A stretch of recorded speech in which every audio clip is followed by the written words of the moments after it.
Здравейте! Казвам се Симеон Михайлов и съм световен вице-шампион по стрит воркаут за 2021 година. Днес ще ви говоря малко за този спорт. Всъщност цялата ми практика започва точно на този лост. Тогава изобщо не знаех, че съществува този спорт. Исках да направя силово упражнение, силово възлизане. Сега ще ви демонстрирам. И исках да се науча на това упражнение, защото изгубих бас. Това е истината. Не можах да го направя и цяло лято 3 месеца се мъчих да направя това упражнение. И така постепенно като го направих, се запалих и искрата в мен за този спорт започна. Сега за самия спорт. Стрит воркаута произлиза началото на 2000-та година в Русия, Америка и Украйна. Това са държавите пионери на този спорт. Ханибал Фуркинг може би сте чували. Това са хора, които просто почват да се набират, да правят различни трикчета и упражнения и хората се запалват покрай тях. Постепенно се извлича и като дисциплина, почват състезания и така нататък. Свързани сме често с гимнастиката, но основните разлики са няколко, като едната, че, както виждате, това е напълно нормален лост. В гимнастиката лостовете се пружинират. От втората разлика, вижте къде се намираме, стрит воркаут, буквално улична тренировка. На улицата нямаме дюшеци, нямаме матраци и състезанията са в улични условия. А сега за дисциплините. При нас много рядко се използват хрълки, но имахме 4 основни дисциплини. Едната от тях вече се премести в друг отделен спорт, стритлифтинга. Именно и аз съм световен вице-шампион на тази дисциплина. Тя е на принципа на олимпийското вдигане на тежести, само че вместо изхвърляне имаме набиране и кофичка. Правят се с максимален брой тежести, примерно набираш се с 100 кг, правиш кофичка с 130, за едно повторение сборът ти е 230. Най-добрите атлети са с най-голям сбор. Следващата дисциплина, сега ще ви направя малко демонстрация на нея. Това е фристайла, различни акробатични и статични силови елементи, които в комбинация правят едно красиво и подготвено съчетание. Това се нарича 360, склопка, превъртане и сега една везна. Следващата дисциплина, това е силовата издръжливост. Тук правим основни упражнения, като силови, набирания, кофички, фиксирана бройка, примерно 5 силови, 10 кофички на лоста, 10 набирания, 10 бърпита за време.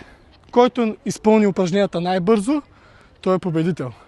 И последната категория, това е сила. Правят се набирания с добавена тежест 32 кг за максимално много повторения. След това всички участници правят кофи с 48 кг, отново за максимален брой повторения и силови за максимален брой повторения без тежести. Сумата на изпълнените упражнения се събира, примерно 10 набирания, 10 кофички сте направили, това ви е максимум, и 10 силови, 30. Който има най-голям сбор, той е и победител. А сега конкретно за нашата държава и нашия спорт. Искам да ви кажа, изобщо не преувеличавам, че България е лидер в този спорт. Аз не съм изключение. Имаме момчета като Даниел Христов, които са световни шампиони. Радослав Радев, един от най-добрите атлети в света. Димитър Цонков с 3-то място на световно първенство. Със силно забравям много други. Йордан Станчев, Жасмина Свиленова за жени световна шампионка. Цвети Станева за жени предходна година световна шампионка. Крис Първанов, още много други. Наистина ние сме доминант на този спорт. Лошото е, че държавата не обръща достатъчно внимание и затова спорта не се развива. Тоест, какво става на практика на състезания? Състезават се, за жалост, 15 момчета в дадена категория на състезания. От тези 15 силно 5 са били медалисти на различни световни първенства.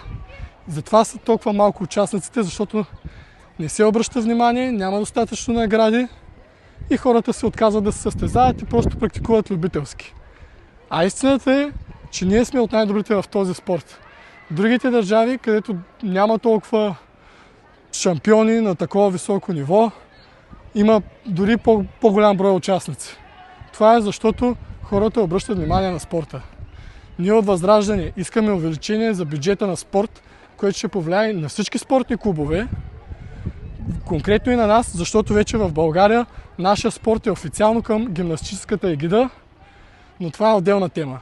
Искаме увеличение на бюджета за спорт, искаме повече спортни площадки, искаме по-поддържани спортни площадки, искаме прозрачен бюджет за спорт с дати, който да се дава на клубовете, а не че имат задължение някога си във времето да си ги дадат, защото обикновено това става в края на годината, което притиска клубовете да нямат достатъчно време за да си планират разходите, да не говорим, че някои от тях са принудени да харчат средствата си по различен начин, който не е за тях най-подходящия, точно защото това време ги ограничава. Така че спорта е за всички, не е само за нас от Възраждане, не е за който и да е. Трябва да обръщаме внимание на спорта. Спортът е здраве, да живее България!